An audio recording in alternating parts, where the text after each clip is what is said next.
नमस्कार प्रिय बच्चों, आज मैं आप लोगों को कक्षा 10 की फिजिक्स में अवतल दर्पण में UVF के बारे में थोड़ा संबंध बताने वाला हूँ।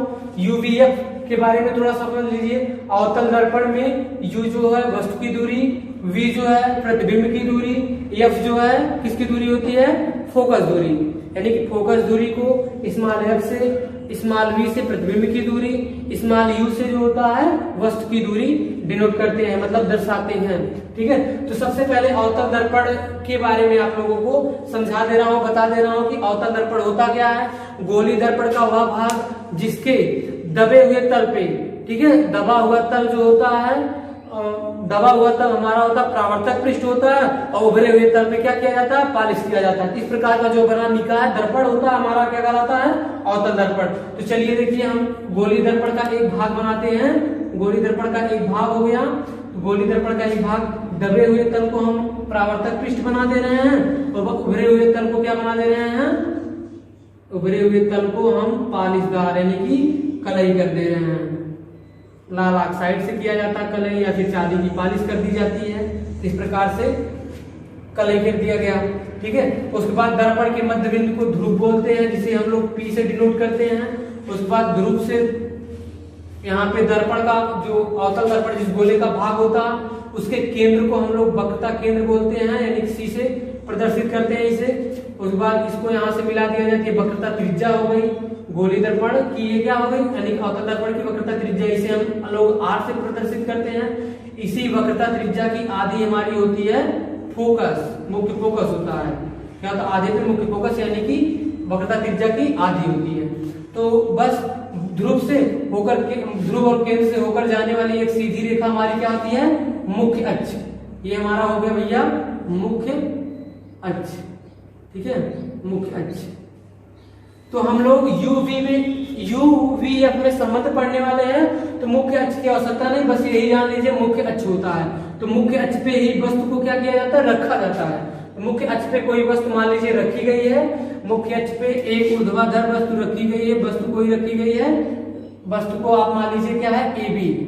क्या है, AB वस्तु है हमारी। अवतल दर्पण थोड़ा इस तरह बन जाए, ठीक है। तो ये देखिए AB एक सीधा ऊर्ध्वाधर रेखा पे एक हमारी AB एक वस्तु रखी गई है। वस्तु जो है इस तरह रखी गई है। यहाँ पे हमारा कोई प्रकाशिक स्रोत होता है, जैसे सूर्य को मान ले रहे हैं।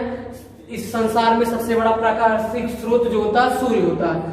सूर्य से कई किरणें निकलती हैं। किरणों केवल हमें प्रतिबिंब बनाने के लिए केवल हमें मात्र 2 किरणों की आवश्यकता होती है किरणें तो 4। एक परावर्तन के नियम से किरण निकलती है, जो परावर्तन के पश्चात दूसरे मार्ग से उसी माध्यम में वापस लौट जाती है। दूसरी होती है मुख्य अक्ष के समांतर चलने वाली किरण, जो मुख्य फोकस से होकर निकल जाती है। तीसरी किरण होती है मुख्य फोकस से होकर जाती है, मुख्य फोकस से होकर जाने वाली प्रकाश की किरण परावर्तन के पश्चात मुख्य अक्ष की क्या हो जाती है, समांतर।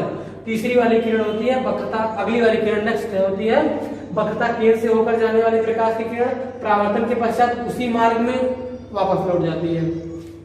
तो हम 2 किरण लेते हैं, कौन, एक मुख्य अक्ष के समांतर ले लेते हैं, एक वक्रता केंद्र के तरफ से लेते हैं। तो मुख्य अक्ष के समांतर चलने वाली प्रकाश की किरण भैया, मुख्य अक्ष के समांतर चलने वाली प्रकाश की किरण इस तरह से चली, प्रकाश की किरण मुख्य अक्ष के समांतर, देखो इसके मुख्य अक्ष है, मुख्य अक्ष के समांतर चलने वाली प्रकाश की किरण, जो प्रकाश चलती है उसको हम लोग आपतित किरण बोलते हैं।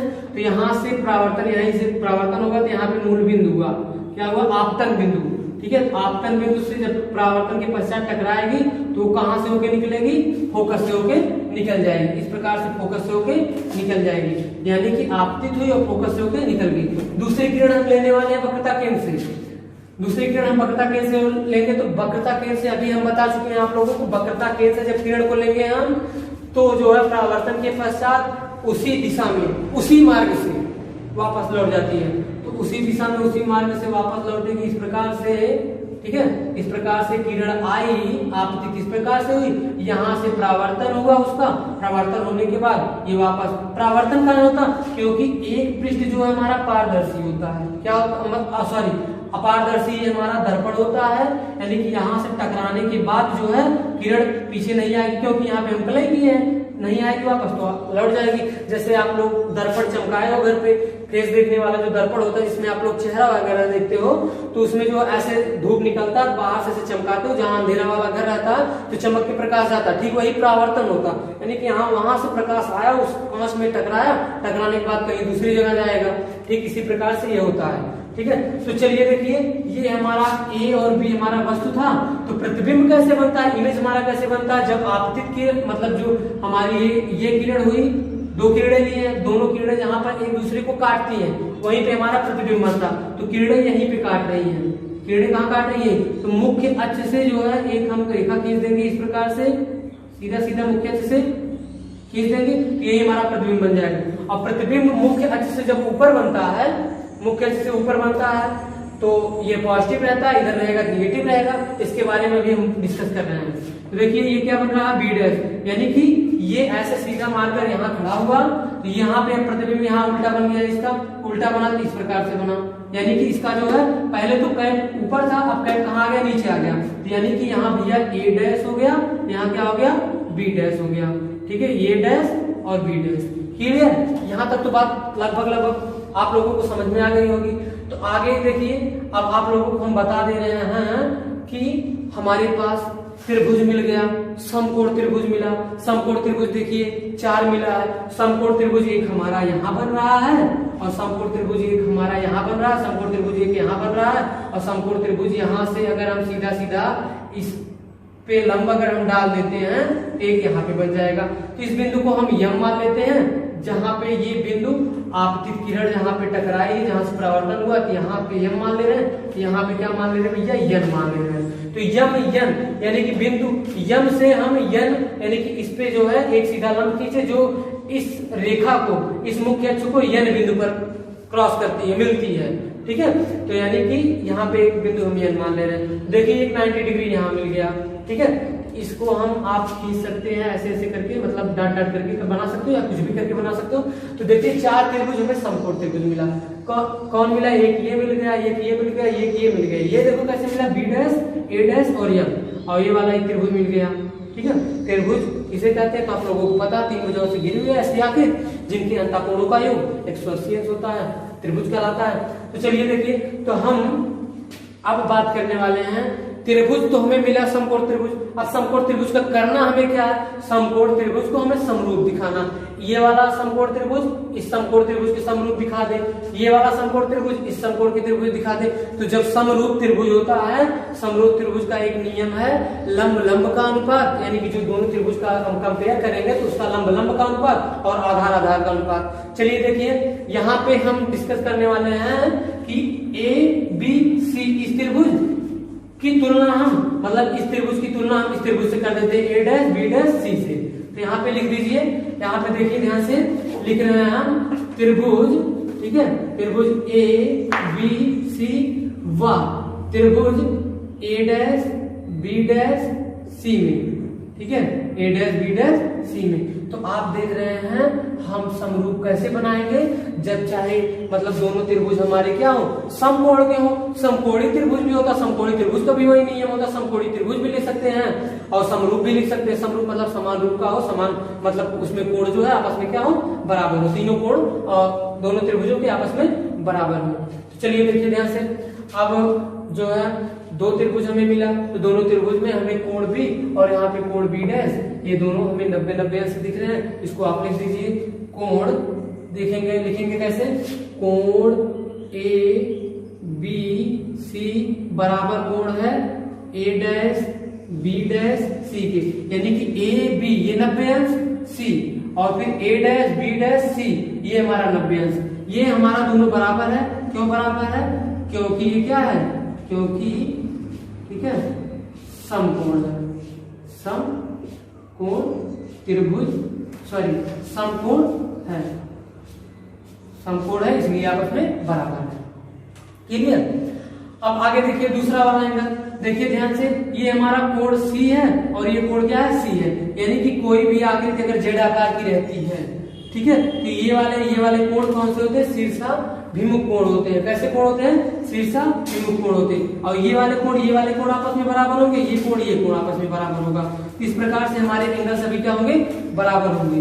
क्लियर। चलिए देखिए आगे, तो हम लिख देते हैं क्या, चाहे ए सी बी, चाहे बी सी ए, ठीक है, कोई भी लिखिए। तो ए से ए लिखिए, ठीक है, कोण ए सी बी बराबर कोण होगा किसके भैया, बी डैश, ठीक है, ए डैश सी बी के, ए डैश सी बी डैश के, ये आपस में बराबर होगा। क्यों बराबर होगा, शीर्षा विमुख कोण होगा। कैसा होगा, शीर्षा विमुख कोण, शीर्षा विमुख कोण है, इसलिए आपस में बराबर है। ठीक है, अब आगे देखिए ध्यान से, अब हमारा कोण ए बन गया है, कोण ए बना है, आप लोगों को पता इस तरह जेड आकार की आकृति है। देखिए ध्यान से, ये वाला ऐसे गया है, फिर ये यहाँ पे बना हुआ है, ये वाला कोण बना हुआ है, फिर उसके बाद ऐसे दिखाया है, यहाँ तक ही देखेंगे ऐसे बन गया है, यानी कि सेम सेम इस प्रकार से ऐसे आया फिर ऐसे आया, तो हम ऐसे बना के ऐसे कर रहे हैं। तो ये भैया कौन सा कोण है, यानी कि इसको कह सकते हैं एकांतर कोण। कौन सा कह सकते हैं, एकांतर कोण के नाते ये आपस में बराबर है। ठीक है, यानी कि कोण कौन सा, कोण बी ए सी बराबर कोण, ठीक है, कोण बी ए सी कोण किसके हो जाएगा, सी ए डैश बी के, सी ए डैश बी के। ठीक है, तो ये भैया किस कारण बराबर है, एकांतर कोण है। ठीक है, एकांतर कोण है, इसलिए आपस में क्या है, बराबर है। ठीक है, अब हमारा त्रिभुज समरूप मिल गया, तीनों कोण आपस में बराबर हम दिखा दिए हैं, तीनों कोण आपस में बराबर है, तो स्वाभाविक समरूप त्रिभुज है। तो लिख देते हैं त्रिभुज ए बी सी व त्रिभुज ए डैश बी डैश सी क्या है, समरूप है। ठीक है, कैसा है, समरूप है।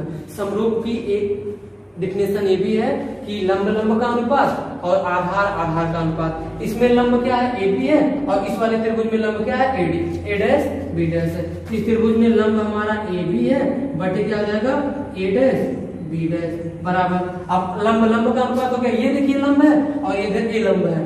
अगर त्रिभुज को उल्टा करके देखा जाए तो ये लंब है, क्योंकि 90 अंश जहां बन रहा वही लंब है। ठीक है, आगे देखिए, आधार हमारा क्या हुआ, बी सी हुआ, और इसमें आधार हमारा बी डैश सी हुआ, तो आधार बी सी बटे बी डैश सी। ठीक है, तो ये बन गया इक्वेशन फर्स्ट, ये हमारा समीकरण नंबर कितना बन गया, 1 बन गया। इसी प्रकार जो है हम अगले त्रिभुज की बात कर ले, तो अगले त्रिभुज में देखो, त्रिभुज यम यन यफ मिल गया, अब ए डैश बी डैश एफ मिल गया, यानी कि ये वाला त्रिभुज इसके दिखा देंगे समरूप। ठीक इसी प्रकार से जैसे जैसे इसमें किए हैं, तो इसको हम इतना लिखना पड़ेगा, इसलिए हम जहां पे देखिए एबीसी था, तो वहां पे लिखना पड़ेगा क्या, यम यन यफ समकोण त्रिभुज किसके हैं, ए डैश बी डैश एफ के, यानी किसके बराबर ऐसे दिखा देंगे। यानी इसी प्रकार से डायरेक्ट लिख सकते हैं हम, इसी प्रकार, ठीक है, त्रिभुज यम यन यफ व त्रिभुज ए डैश बी डैश एफ, ए डैश बी डैश और क्या, एफ, ए डैश बी डैश एफ जो है क्या है, समरूप है, समरूप है।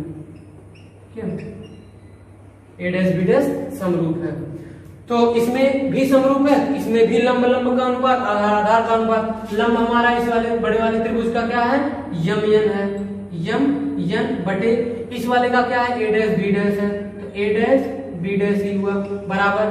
अब इसका आधार हमारा क्या है, आधार हमारा बी डैश एफ हो गया, और इस वाले का आधार क्या है, यन एफ हुआ, और बटे इसका क्या हुआ, बी डैश एफ हुआ, इसका आधार ये हो गया। समीकरण नंबर ये बन गया भैया 2, समीकरण नंबर 2 बन गया। अब एक चीज यहाँ से फिगर में समझ लो आप लोग, यहाँ देखिए, ये हम बताएं मुख्य अक्ष के समांतर किरण है, ये जो आपकी किरण है ये मुख्य अक्ष है, ये इसके समांतर, समांतर का तात्पर्य है ट्रेन की पटरी, आप लोग देखे हैं ट्रेन की पटरियां समांतर होती है, यानी कि ऐसे होती है जिसपे ट्रेन चलती है। तो ये देखिए ऐसे मान लो, आपको बता रहे हैं ये वाली पटरी की क्या दूरी होती है, जो समान होती है, यानी कि यहाँ जो दूरी है, यहाँ जो दूरी है, यहाँ जो दूरी है, यहाँ दूरी है, ये सब दूरियां आपस में समान है। ठीक है, तो यानी कि ये जो दूरी है, जितनी बड़ी AB की लंबाई है, उतनी बड़ी हमारी किसकी लंबाई होगी, यमयन की लंबाई होगी। किसकी होगी, यमयन की लंबाई होगी। जब दोनों समांतर है तो AB के बराबर क्या हो जाएगा, यमयन के। ठीक है, क्यों बराबर होगा, क्योंकि जो है समांतर है, क्यों है, समांतर है। समांतर लिख सकते हैं। ए बी जो बी एन किरण है और उसके बाद ए एम जो किरण है, दोनों आपस में क्या समांतर, इस कारण से ए बी और फिर क्या एम एन बी हमारा क्या समांतर। जैसे आयत ही समझ लो, आयत आप लोग देखते हैं, जानते हैं, आमने सामने की भुजा बराबर होती है। देखिए एक आयत बना है A B M M N, यानी कि एक आयत बना हुआ, तो यानी कि ए एम बराबर हुआ किसके, बी एन, उसके बाद ए बी बराबर होगा एम एन के। तो यहाँ पे लिख देंगे हम A B is equal to M N के, किसके हो जाएगा, एम एन के। काहे बराबर है आप लोगों को बता दिया गया, इसलिए बराबर है। तो यही ए बी का मान जो है एम एन का मान हम ए बी में रख देंगे, यहाँ पे जो एम एन लिखा गया वही हम रख देंगे ए बी, ठीक है, ए बी रख देते हैं। यहाँ देखिए समीकरण एक बार ध्यान से देख लीजिए आप लोग, क्या लिखा गया है, एम एन बटे ए डैश बी डैश। तो यहाँ पे एम एन के स्थान पे हमें रखना है, इस वाले से रखना है हमें एम एन के स्थान पे ए बी, तो ए बी बटे ए डैश बी डैश बराबर एन एफ, ठीक है, क्या हो गया भैया, एन एफ बटे बी डैश एफ के, बी डैश एफ के, क्लियर, बी डैश एफ के हो गया।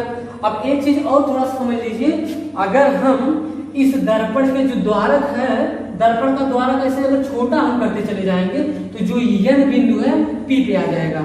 यानी कि कोई भी ऐसी चीज है, मान लो ऐसे इस प्रकार दर्पण अगर इसे अगर ऐसे ऐसे छोटा करते चले जाएंगे, यानी कि दर्पण कोई चीज हुआ ऐसे इस प्रकार दर्पण ऐसे ऐसे छोटा करते चले जाएंगे, तो ये जो बिंदु है इसकी त्रिज्याएं भी घटेंगी, वक्रता केंद्र भी घटेगा, जब गोला छोटा होगा तो ये सब घटेगा। तो ये जो बिंदु है, एन बिंदु जो है, एक स्थिति ऐसी आएगी, कहाँ आ जाएगा, एन बिंदु पे। तो इसको हम लिख के बता दे रहे हैं, जब दर्पण का द्वारक, जब दर्पण का द्वारक, ठीक है, दर्पण का द्वारक क्या होगा भैया, छोटा होगा, छोटा होगा तो बिंदु, ठीक है, बिंदु कौन, एन बिंदु किस पे आ जाएगा, पी पे, बिंदु एन कॉमा पी पर होगा, ठीक है, या पास हो जाएगा। ये चीज आप लोग अच्छे से समझिए, जब दर्पण का द्वारक छोटा होगा तो ये जो एन बिंदु इस पे आ जाएगा, तो जो हमारा एफ एन है तो एफ पी के बराबर हो जाएगा। अरे जब ये बिंदु यहाँ आ जाएगा तो ये इसके बराबर नहीं हो जाएगा, हो जाएगा, ठीक है। तो इसको लिख देते हैं F N is equal to किसके हो जाएगा, एफ पी के, ठीक है, किसके हो जाएगा, एफ पी के। तो यहाँ पे जो हमारा लिखा गया है एन एफ लिखा गया है, चाहे एफ एन एफ पी लिख दो, एन एफ लिखो चाहे एफ एन लिखो, ठीक है। तो इसके स्थान पे हमें क्या लिखना होगा, पी एफ पे चाहे पी एफ लिखिए चाहे एफ पी लिखिए, वो आपकी मर्जी, आगे पीछे कर सकते हैं नाम को, ठीक है। लेकिन कोई गिनती अगर है, गिनती जैसे 12 है तो 12 को आप इसको अगर चेंज कर दोगे तो 12 के बजाय 21 हो जाएगा, ज्यादा हो जाएगा, 9 अधिक हो जाएगा। इसलिए ऐसा नहीं, नाम में केवल आगे पीछे कर सकते हो, ठीक है, बात वही होगी।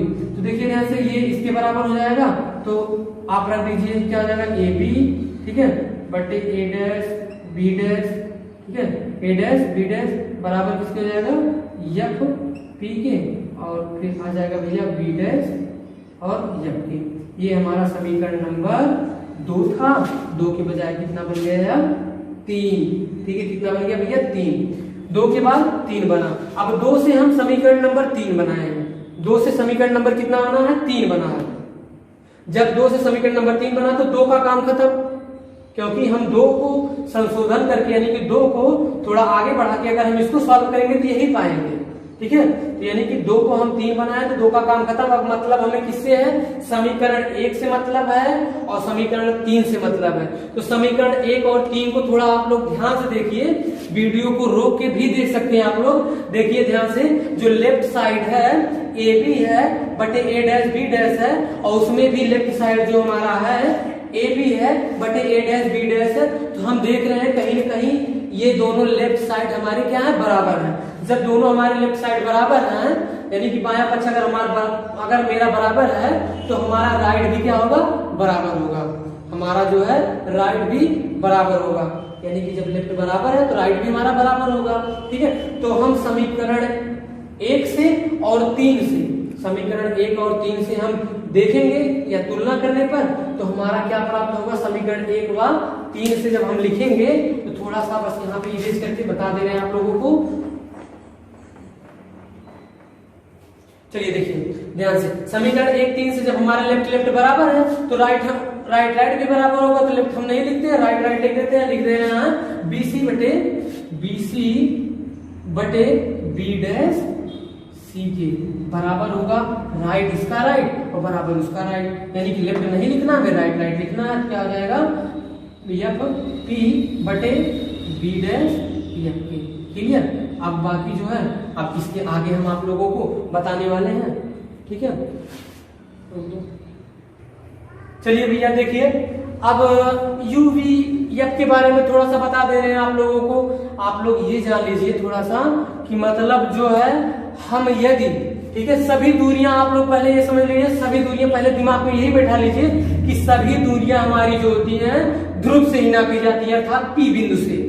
जो भी दूरियां हमारी होती हैं P बिंदु से ही नापी जाती है, चाहे कोई भी दूरी हो, चाहे अवतल दर्पण हो चाहे उत्तल दर्पण हो, ठीक है, सभी दूरियां हमारी कहां से नापी जाएंगी? P बिंदु से ही नापी जाएंगी। तो P बिंदु से जब नापी जाएंगी तो याद रखिए जो P बिंदु से नापी जाएंगी, यानी कि जब दूरी, यानी कि आपतित किरण, ये आपतित किरण है, ये वाली किरण क्या है?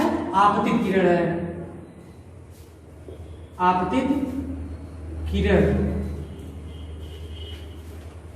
आपतित किरण, यानी कि ये हमारी किरण आपतित किरण है। जब भी कोई दूरी आपतित किरण की दिशा में नापी जाती है, यानी कि आपतित किरण इस साइड से ऐसे चल रही है, यानी कि अगर हम कोई दूरी P बिंदु से अगर इस दिशा में नापते हैं तो हमारी सब प्लस में होगी, ठीक है, सभी दूरी हमारी किस में होगी? प्लस में होगी। अगर हम आपतित किरण के उल्टी नापे विपरीत दिशा में तो हमारी सभी दूरियां किस में होगी? माइनस में। देखिए आपतित किरण इस दिशा में जा रही है तो हमें P बिंदु से इस दिशा में मेजर करना है, इस दिशा में नापना है, तो इस दिशा में सब क्या होगी? माइनस में। हम देख रहे हैं इसमें हमारा जो है फोकस भी, यानी कि फोकस दूरी भी इस दिशा में आएगी, ये भी इस दिशा में आएगा, यानी कि सभी दूरियां, देखिए P बिंदु से उधर है कोई नहीं, कोई दूरी भी नहीं है। जब कोई दूरी है नहीं तो हमारी कोई दूरी अवतल दर्पण में प्लस होने वाली नहीं है, सभी दूरियां हमारी माइनस में होगी। तो देखिए वस्तु की दूरी को हम किससे डिनोट करते हैं? वस्तु की दूरी लिखते हैं, वस्तु की दूरी, वस्तु की दूरी को हम किससे डिनोट करेंगे? U से। अब देखो U क्या होता है? ध्रुव से जहां पे हमारी वस्तु रखी गई है, यानी कि यहां से P से लेके B तक, P से लेके B तक हमारा क्या हुआ? B से लेके P तक, चाहे P से लेके B तक हमारा वस्तु की दूरी हुआ। इसको भी यहाँ पे लिख दे रहे हैं, हमारा वस्तु जो होगा B से P होगा, यानी कि BP हमारा U है, वो भी दूरी हमारी ध्रुव से कहाँ है? उस साइड है। जब ध्रुव से उस साइड है तो हमारी दूरियां किसमें होगी? माइनस में। किसमें होगी? माइनस में। अब थोड़ा प्रतिबिंब की दूरी देख लेते हैं, ठीक है, प्रतिबिंब की दूरी, प्रतिबिंब की दूरी को हम V से प्रदर्शित करते हैं। किससे करते हैं? V से। तो V भी हमारा, देखो प्रतिबिंब हमारा कहाँ बना है? A डैश B डैश हमारा यही प्रतिबिंब है, तो प्रतिबिंब भी ध्रुव से हमारा आपतित किरण के विपरीत ही बना है, आपतित किरण के किससे कहाँ बना है? विपरीत ही बना है। तो ये भी हमारा किसमें होगा? माइनस में। ये भी हमारा किसमें होगा? माइनस में। अब ये कहाँ से कहाँ तक है? P से लेके B डैश तक, यानी कि B डैश P है, तो ये भी हमारा क्या होगा? B डैश P है, ठीक है। अब आती है फोकस दूरी, यानी कि फोकस, ठीक है, फोकस दूरी बराबर भैया, फोकस दूरी को हम स्मॉल f से प्रदर्शित करते हैं। किससे करते हैं? स्मॉल f से। फोकस दूरी को स्मॉल f से प्रदर्शित किया जाता। अब फोकस दूरी क्या होता? मुख्य फोकस तथा ध्रुव के बीच की दूरी को हम फोकस दूरी कहते हैं। ये देखिए ध्यान से, यहाँ से P से लेके f तक, चाहे f से लेके P तक हमारी फोकस दूरी हुआ, यानी कि क्या हुआ? ये इसको आप लिख सकते हैं FP हमारा भैया हो गया फोकस, और भी हमारा ध्रुव से किस तरफ है? इस तरफ है, यानी कि आपतित किरण के अपोजिट है, माइनस हो गया, ये भी माइनस हो गया। अब वक्रता त्रिज्या देख लेते हैं, वक्रता त्रिज्या, ठीक है, वक्रता त्रिज्या को हम कैपिटल R से प्रदर्शित करते हैं। किससे करते हैं? कैपिटल R से। कैपिटल R हमारा भी का ध्रुव से इस साइड में है, इस साइड, यानी कि आपतित किरण के विपरीत है, आपतित किरण इस साइड है, हमारी जो दूरी इस साइड है, इस साइड जब है तो ये भी हमारा R भी क्या हुआ? माइनस में हुआ। तो R माइनस में हुआ, यानी कि C और P जो है, ये हमारा CP जो दूरी हमारी है, स्मॉल r। तो उतना समझ में आया? एक बार अगर नहीं समझ में आया तो यानी प्रतिबिंब की दूरी को फिर से बता दे रहे, वस्तु की दूरी को -V से, प्रतिबिंब की दूरी को V से, जो B डैश पी है, तो अब फोकस दूरी को किससे माइनस एफ से, जो एफ से पी है, फिगर में देख लेंगे। उसको वक्रता की त्रिज्या हमारा माइनस आर है, जो सी और पी है। ठीक है, तो चलिए अब आई बात यहाँ पे, देखिए यहाँ से बीसी मिल रहा है, नहीं मिल रहा उसमें, बीसी नहीं मिल रहा, तो चलिए भैया बीसी थोड़ा देख लेते हैं। बीसी कहाँ तक है, बीसी हमारा यहाँ तक है, बीसी हमारा यहाँ तक ही है। ठीक है, यहाँ तक की दूरी हमें मतलब पता करना है, यानी कि बीसी लिखा है, हमें ये दूरी ज्ञात करना है, लेकिन हमें यहाँ से यहाँ तक दूरी पता है, हमें यहाँ तक भी पता है, यानी कि यहाँ तक देखो वक्रता केंद्र हुआ, यानी कि देखो इस मार्कर से लिख रहे हैं आप लोग, देखिएगा ध्यान से, यानी कि यहाँ से लेके दूरी जो है, अगर यहाँ तक हम मेजर करते हैं, कहाँ तक, ध्रुव तक, वक्रता केंद्र से ध्रुव तक अगर मेजर करते हैं हम, तो ये ध्रुव और वक्रता केंद्र के बीच की दूरी जो होती है कैपिटल आर होती है। क्या होती है, कैपिटल आर। और यहाँ से जो वस्तु जहां पे रखी गई है और हमारे ध्रुव के बीच की दूरी, यानी कि वक्रता के यहाँ जहां वस्तु रखी गई है पी बिंदु से और बी बिंदु से और पी बिंदु के बीच की दूरी हमारी है वस्तु, क्योंकि यहाँ तक हमारा क्या रखा गया है, वस्तु रखा गया, जिसे हम v से प्रदर्शित करेंगे। ठीक है, यानी कि देखिए हमें संपूर्ण दूरी भी पता है और यहाँ तक भी दूरी पता, बस यही ज्ञात करना है, इसलिए हम u में से क्या घटा दें, r।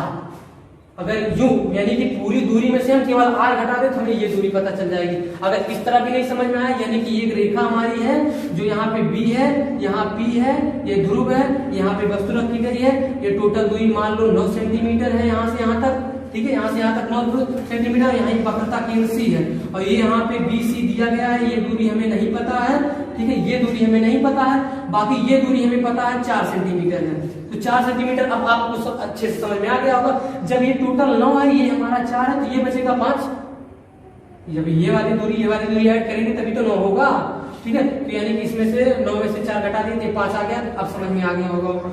ठीक है, नहीं समझ में आएगा तो फिर कमेंट करके बताइएगा और डिटेल में बताया जाएगा। ठीक है, तो चलिए भैया देखिए बीसी हमारा यू में से केवल हम कैपिटल आर घटा दें, तो यू में से हम कैपिटल आर घटा दें, यानी कि पहले लिख दीजिए बी, पी में से क्या घटा दे, पीसी, चाहे सी पी घटा दीजिए, बी। ठीक है, B P minus C P अगर हम कर देते हैं तो हमें बीसी प्राप्त हो जाएगा, मिल जाएगा। ठीक है, अब बी डैश सी, अब देखिए थोड़ा बी डैश और सी, ये दूरी है, ये दूरी ठीक उसी प्रकार से समझिए ध्यान से। अब इसको मिटा दे रहे हैं जो समझाए थे। ठीक है, इस तरह नहीं कुछ मिटा रहे, जो अभी अभी बनाए थे वही मिटा रहे हैं, आप लोग देख लीजिएगा ध्यान से।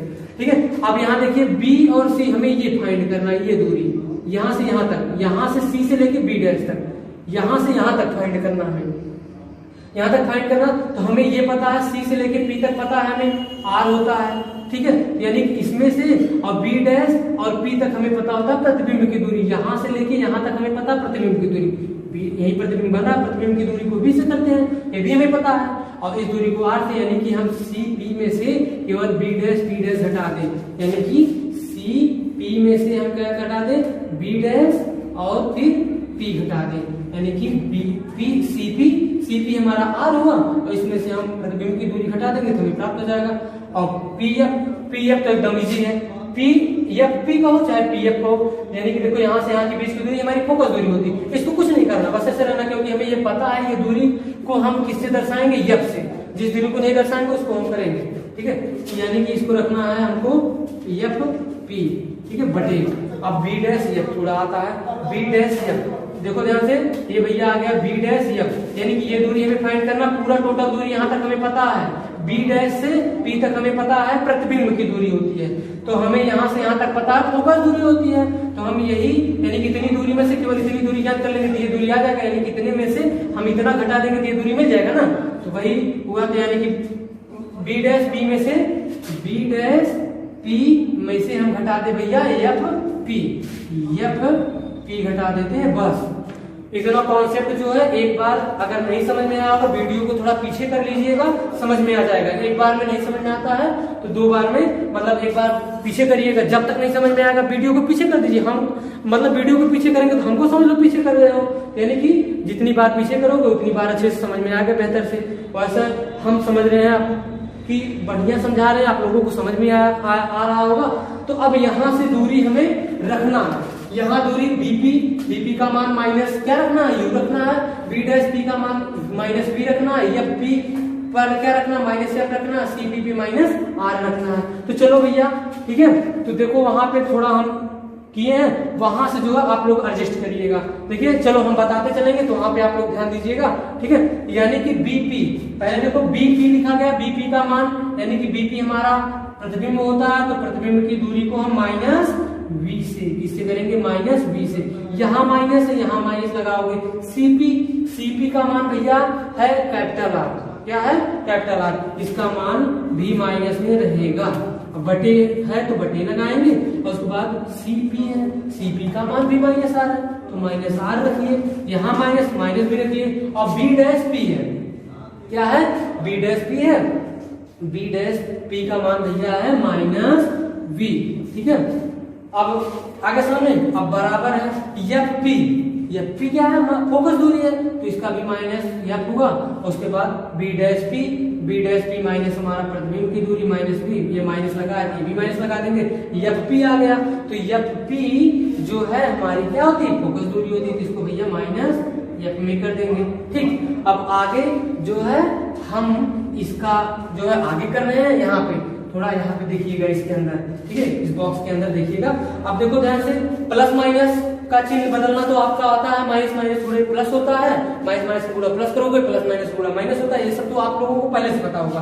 तो देखिए ये माइनस है, तो माइनस यू रखिए, ये माइनस का पूरा ब्रैकेट के अंदर करोगे तो क्या हो जाएगा, प्लस, ये हो गया आर बटे, ठीक इसी प्रकार से माइनस आर है, तो भैया माइनस आर हो गया। अब ये माइनस माइनस का गुणा हो जाएगा प्लस V, ठीक है।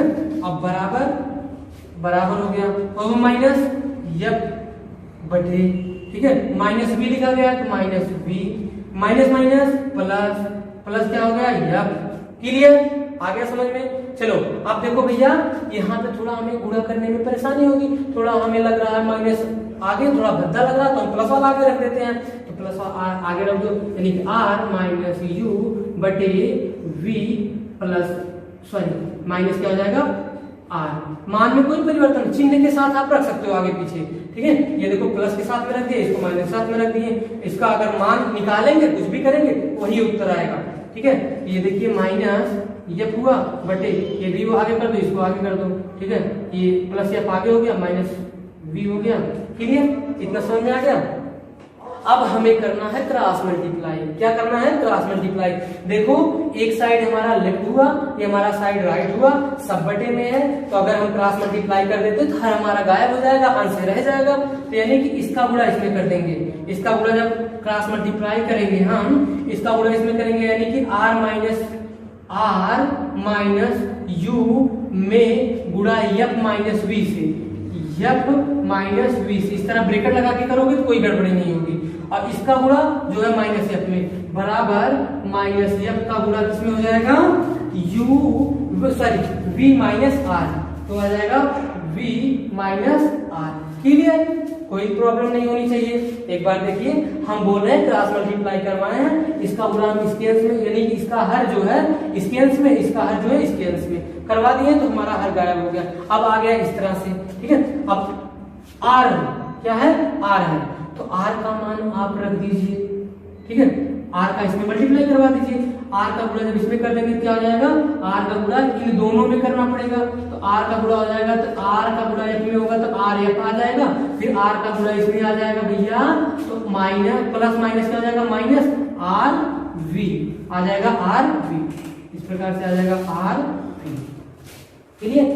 अब जो है R का कंप्लीट हुआ इन दोनों में, तो इसका गुणा इसमें कर दीजिए। अब इसका गुणा जब इसमें करेंगे तो माइनस यहाँ प्लस है, प्लस माइनस क्या होता है माइनस, ठीक है, तो माइनस हो जाएगा, तो ये आ जाएगा UF, ठीक है, तो ये माइनस माइनस गुणा, देखो ये भी माइनस U है, ये माइनस V है, तो माइनस माइनस प्लस हो जाएगा, तो UV बराबर, ठीक है।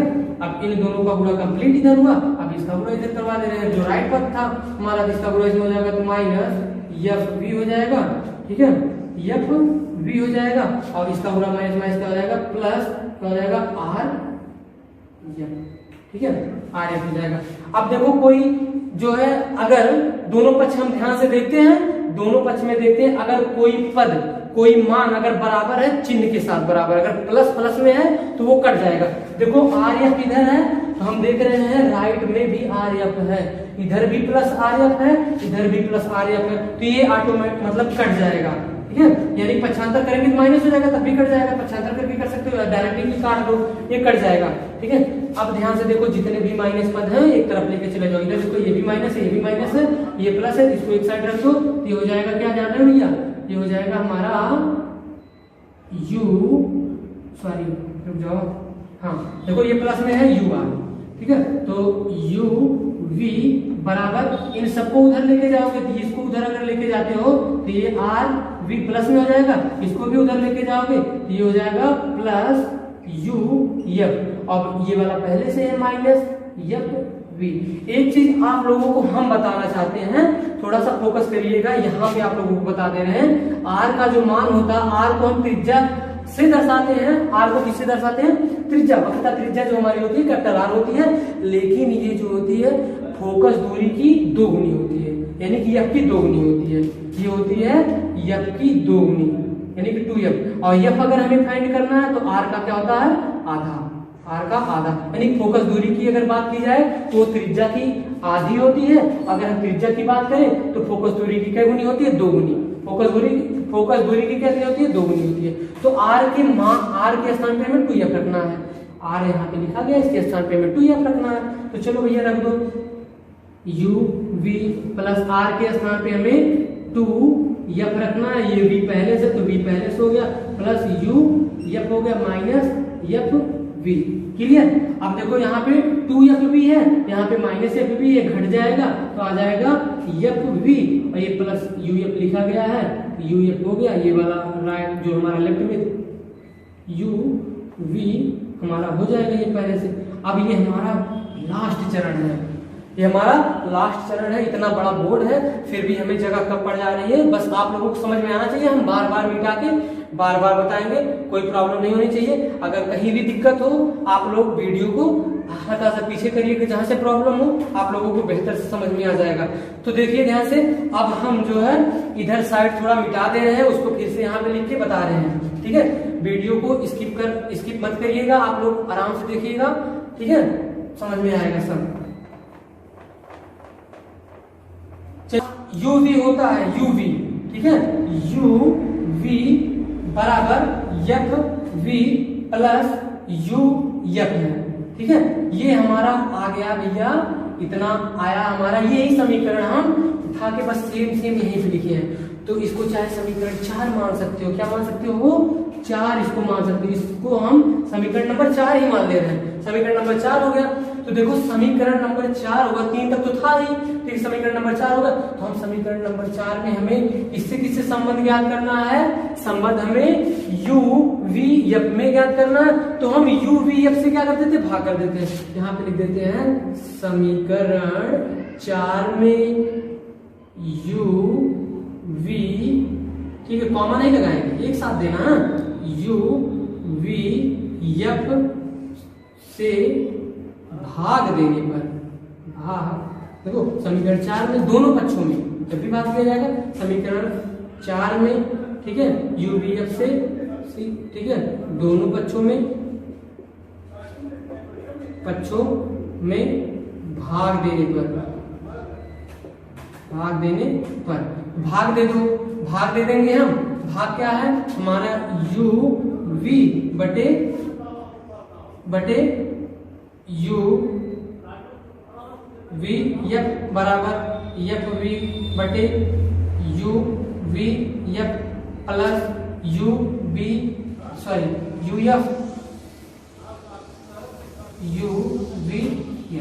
ठीक है। अब भाग दो, भाग देने से आप लोगों को पता होगा कटता क्या क्या है, देखो u से u कट गया, v से v कट गया, यहाँ बचा भैया, यहाँ ऊपर एक बचा, यहाँ नीचे क्या बचा, f, ठीक है। यहाँ से देखो क्या कटा, f से f कटा, और उसके बाद v से v कटा, यहाँ पे एक बचा ऊपर, यहाँ बचा u, यहाँ से देखो u से u कट गया, f से f कट गया, यहाँ बचा v। अब जो बचा है उसको लिख दो, यहाँ ऊपर क्या बचा अंश में, एक बच गया है, बटे यहाँ क्या बच गया, f बराबर, यहाँ ऊपर एक बचा अंश में और यहाँ बचा केवल u, यहाँ पे बचा 1, यहाँ पे बच गया v।